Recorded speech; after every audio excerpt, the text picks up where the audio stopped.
back to Wild Talk, guys. Today is a very special episode. We're out here in Sydney. Some beautiful habitat here. It's absolutely phenomenal. I'm falling in love with it so much. A lot of you guys might know him, but today I'm meeting up with Jesse. We'll chuck his information up here on the screen. This guy, it's been in the works for quite some time now, and I'm super excited to meet up with this guy. He's so passionate about what he does, reptiles and everything. Very informative guy, he knows his stuff. So make sure you check out his content. It's awesome, I love it. But yeah, we're going to be hanging out with him today. We've got a few target species we're going to be looking for. Yeah, let's see if we can find some.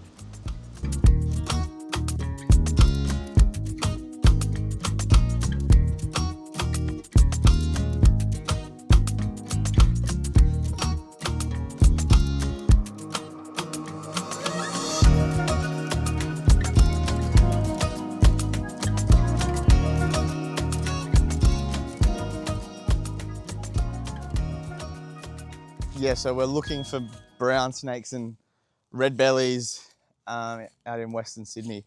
And where we're walking, it's quite close to the houses. But they seem to love these small parks. And we started walking around at these rock walls and stuff, hoping to get one basking, but it was a bit warm. And in the warmer weather, they're going to be more cruising around, foraging, looking for, at this time of year, they're most likely going to be looking for a mate because it's spring, but they could also be looking for food and stuff. So yeah, it's a bit harder to find them when they're active because you just sort of have to get lucky and cross paths with them. But if we put in enough time, I'm sure we'll be able to turn something up. Water skinks are the main, and frogs for the red bellies are the main thing. But even the brown snakes will be smashing water skinks and small blue tongues. And there's lots of rodents and stuff as well around because we're quite close to people's messy backyards and stuff. So yeah, all those sorts of things. Lots of little skinks as well around, which are probably perfect size for baby brown snakes and stuff. It's like a good balance here because we've got a water course there, but we've got lots of nice dry grassy stuff as well. I think we have just as much chance of encountering both here, but I mean, this particular area, I see a lot of brown snakes more than anything else. So that's probably what we got the best chance of. Yeah. I don't think it's gonna get too hot today that red bellies won't be moving, but I definitely find that when it's warm like this, red bellies are a lot trickier to find. You sort of just have to get lucky, or maybe like it's easier to road cruise one randomly in the afternoon or something, or find one randomly just crossing the track rather than actually out basking.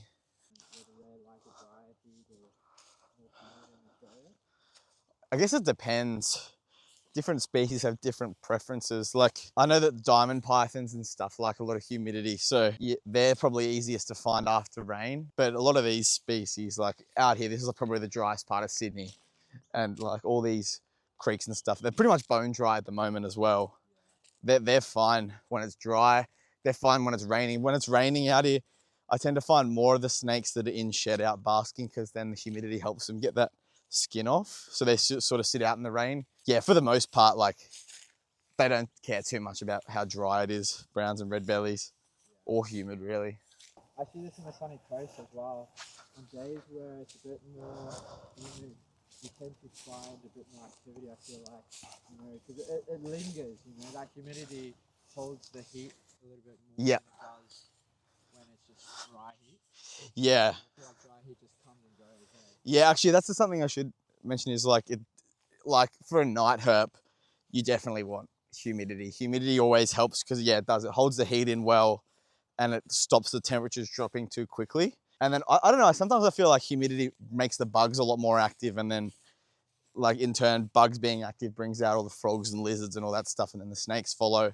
Like you always know it's a good night for herping when there's heaps of bug movement. Yeah, humidity definitely does actually help for night herps and stuff. Also, before you were talking about, first aid and everything like that. Oh yeah. The houses being relatively close, you just find all these snakes sort of like a bit close. So can you maybe just describe what it's like for you to see pressure bandages? Yeah. Well, these are pretty good. They sort of make it pretty self-explanatory. They've got squares there, and so when you wrap it around, you have to pull it to make them into the right shape, so that you know that it's the right tightness to stop the spread of venom. And then you have to go like all the way up the limb and you have to sort of just like keep your limb as still as possible and minimize movement, because venom travels through the lymphatic system. So if you're going to be moving around and stuff a lot, then it will just make it travel through your system a lot faster. So yeah, keeping calm, keeping still. Thankfully, like the road's right there. If one of us got bitten now, we just sit down and like the ambos would come and pick us up. Yeah. But yeah, it's actually pretty straightforward, the bandage. You just wrap it all the way up the limb and yeah. Just, down that venom, yeah, yeah. Tail, I was confident that was a tiger, eh? What are the colours on him? He's so chill. The laces would have like taken off by now. Not often, definitely not often. But when they lay eggs in termite mounds, you can see juveniles sitting on the termite mounds, which is cool. That would be the dream to see. And the juveniles are orange as well, which is insane looking. Far. Yo, I'm so happy right now, bro. That is such a good I'm so stoked, bro. That's so sick. He looks just like the other bark lying around. Oh, there he goes. Oh, check that out.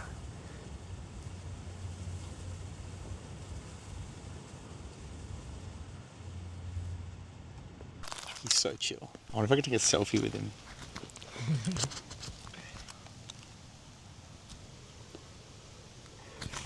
So while we've been walking along the track today, we've just spotted this beautiful, really relaxed heath monitor sitting right next to the track.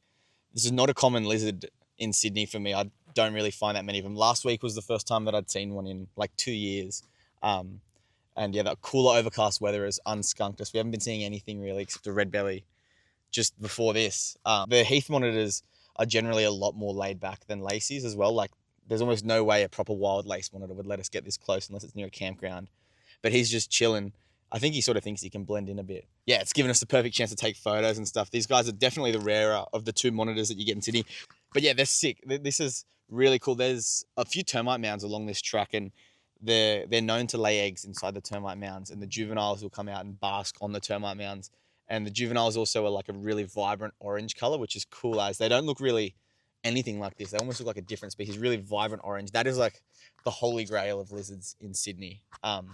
But yeah, this is a sick find. This is probably better than most of the snakes we were looking for today so far. And yeah, we're just gonna chillax and just watch him and see what he does, because this is such a cool find and he's so laid back. There's no need to catch him or do anything like that and stress him out. He's just doing his thing and it's cool to watch that.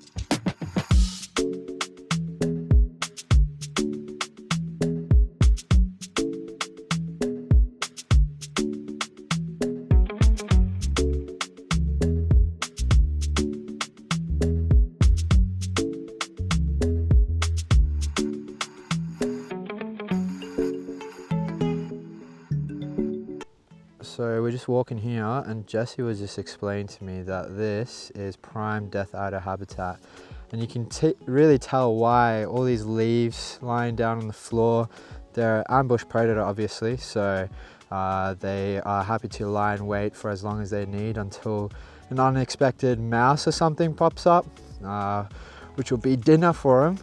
But yeah, let's see if we can find one. No one? Nothing. Alright, lucky last. Oh, what is that? She-oak skink. No way. Nice. Cranky gets. Yeah. Look at the tongue flick on this guy. Yeah. Oh wow. He is a little bit cranky. Yeah, there's different species and you get different colours within each. These are one of the most variable lizards. We'll probably see more today and you'll be able to see how different they can look. Like, this is what they typically look like as juveniles, but you can get like really nice red ones, gold ones, like patternl's ones, brown ones. They're sick. And then, yeah, there's all those different species as well. Wow, look at that. Look at his little tongue flicks. Yeah, he's a little legend. Yeah, and we just flipped it like under these tiles out here. Yeah. Sometimes. What habitat would you say this is? Like a marshy sort of habitat? This would be sort of heath, Yeah. He's so cute. That's so cool, bro. Cute little shit. Yeah, he's got a bit of attitude. Yeah, I feel like she-oaks as well, they get like quite long as well. Yeah, these are related to pink tongue skinks. Same genus as pink tongues. So yeah, they like the other day when I found that pink tongue, I thought it was like a snake on the road. Yeah. Because it was, You can see, like, probably not with this one, but when we get an adult, you'll see the resemblance between them. They do look quite similar. So sick, bro. I rate that. Good. Thanks, right. Going in the direction of the tile. Yeah, I think The thing, it's so thick in this heath that, like, yeah. they just disappear.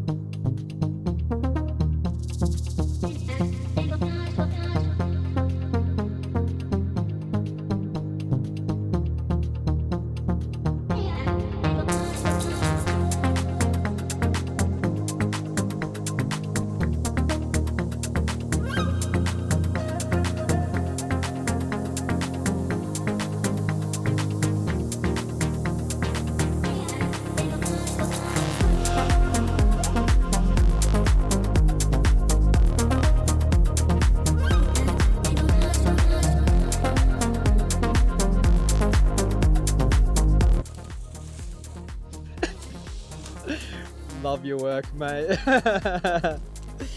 Damn, you freaking making us go through it, bro. Damn. The things you do for snakes. Yeah.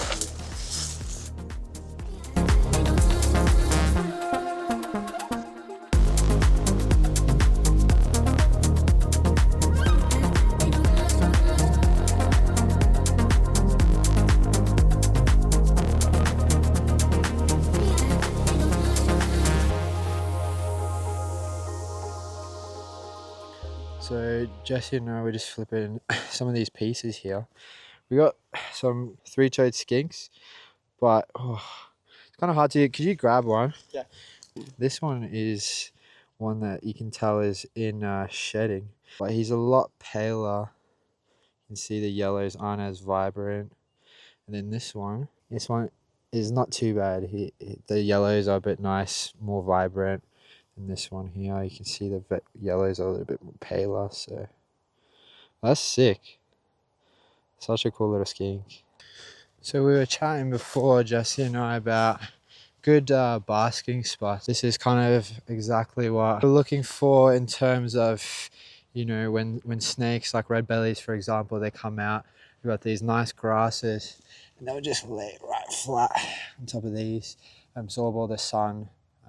It's really cool to see this habitat here. There are people that live around these areas, but it's awesome to see that there's still this great habitat here in Sydney for these animals. So far, we've just been flipping some skinks. Nothing too crazy, no target species just yet. The weather has been kind of interesting today, around that 24-degree mark. Sometimes the sun is a little bit, comes out, then there's cloud cover, you know.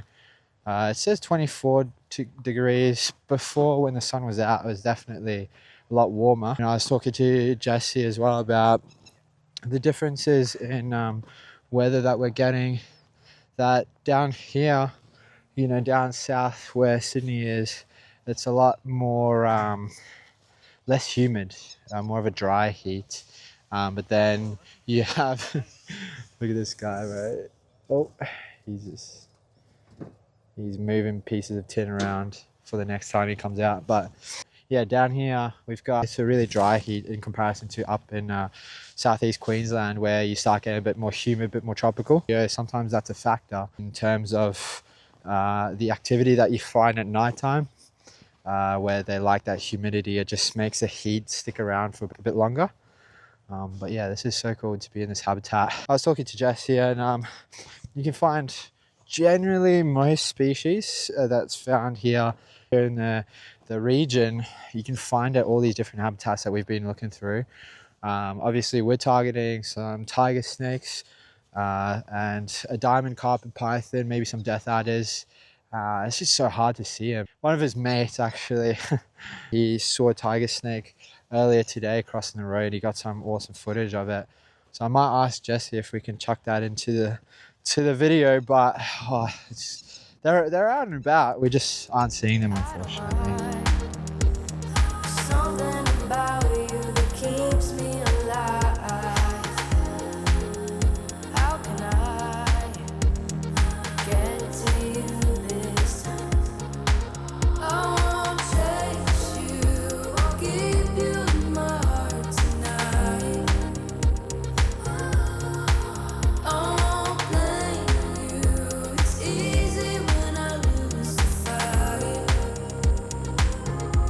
jaws are so interesting how they work.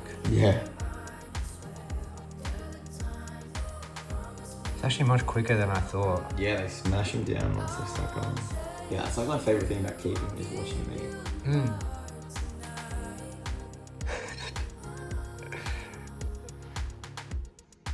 That's crazy.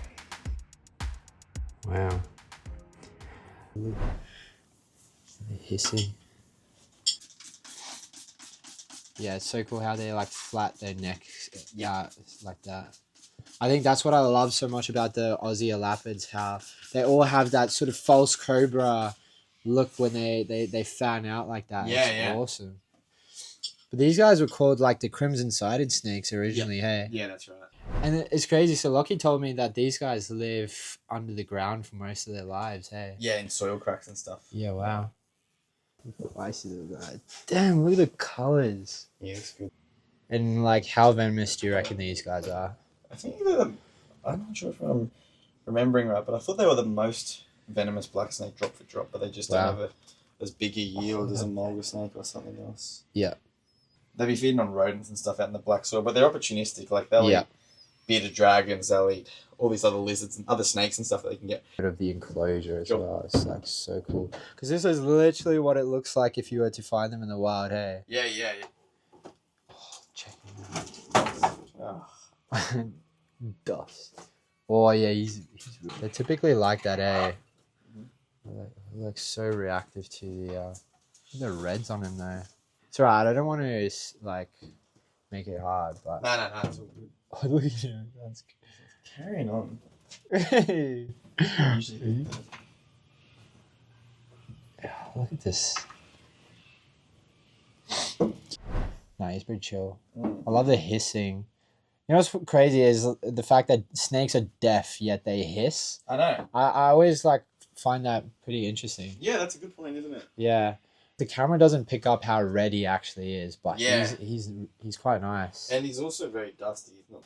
This being a breedworm mulga, it's not going to get as big as those famous, like 3 meter, 2.5 meter king browns. That's more like the NT and the WA animals. Yeah, okay.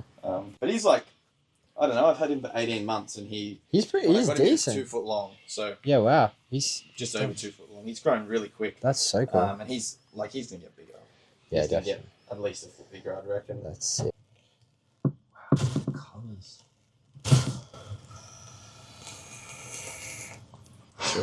Surely. I reckon that was pretty good. But yeah, you can pick it up a little bit. Let me see if I can.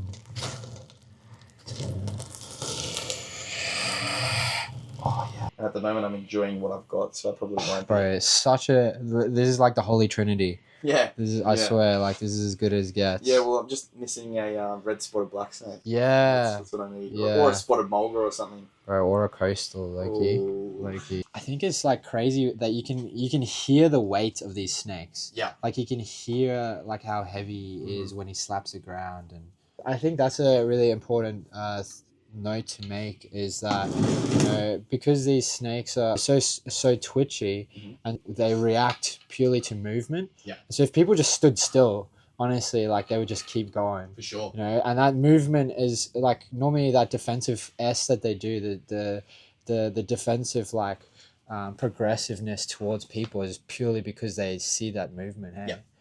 Definitely, yeah. They're real movement responsive, and then as soon as they realize you're not a threat, like they'll do that charge to just make a bit of space if you get too close. Yeah. And it obviously always puts you on the back foot. It makes you take a few steps back. Mm. And then as soon as they've done that, they're always turning around. Like Yeah. the maximum that they'll charge you for is like a meter.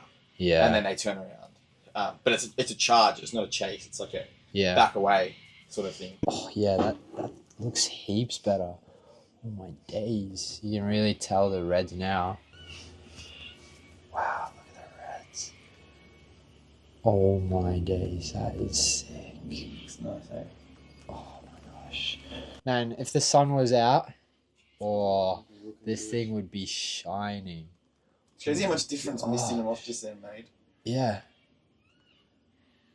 So this is a cool thing as well, how to identify the venomous snakes is the L'Oreal scale. So you can see like on these snakes, they don't have that L'Oreal scale, which is the scale between the eye and the nasal scale. but you'll see them on the colubrids. Not that you should be looking for the L'Oreal scale before you. You're never gonna see it until like snake is so still. But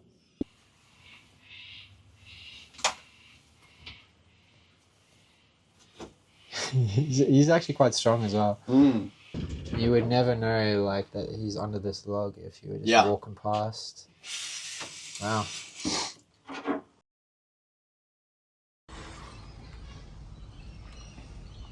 That's great. Messed up the grass.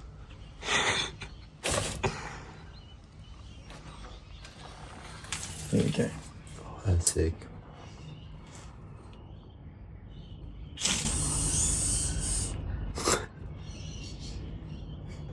He started.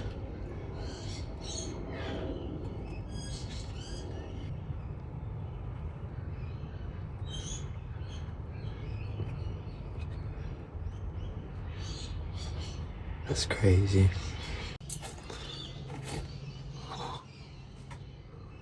Yeah. Man, instantly, yeah. He like just ate one and he's already on to the next one.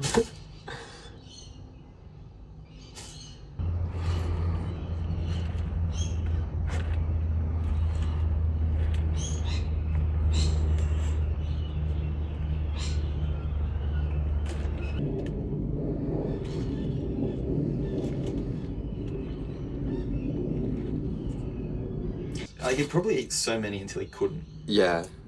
I mean, it's kind of its own fault if he eats that much. Well, well, I feel like some animals just eat and they just don't know, bro. They just don't. They don't know their limits, bro. That's crazy. Whoa! Yeah, damn. Get clipped. That's crazy. He's such a nice snake.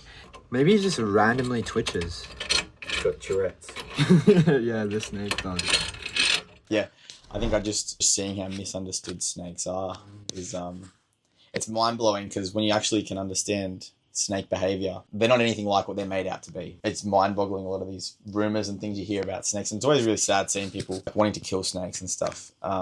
And they're a really gentle animal. They're not actually something that's out to get you. And I feel like they deserve a lot more love. They're a very awesome animal.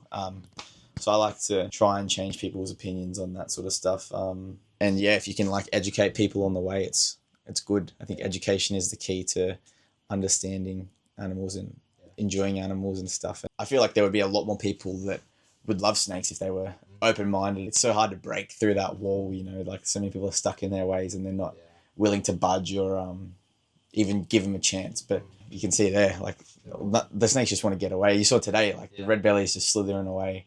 They're hard to get close to. Yeah, it's just crazy how misunderstood they are.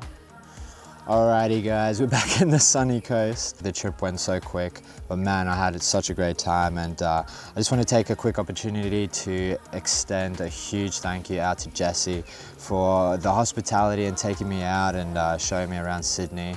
Although we didn't find our target species that we were looking for, we had a great time, found some other really cool animals. If you guys haven't checked out his channel, please go show him some love and support. He's got some amazing content, very informative, super passionate, and yeah, it was just such a privilege to see him behind the scenes and all the stuff that he does, so definitely go check him out. Yeah, it's definitely not the last time that you'll be seeing Jesse on the channel. We are kind of working behind the scenes to see what else we can put together coming up in the future. So definitely stay tuned for that. But yeah guys, I really hope you enjoyed this episode. But yeah, that's it for today's video guys. So please drop a like, comment down below what your thoughts were, and we'll see you guys again sometime soon.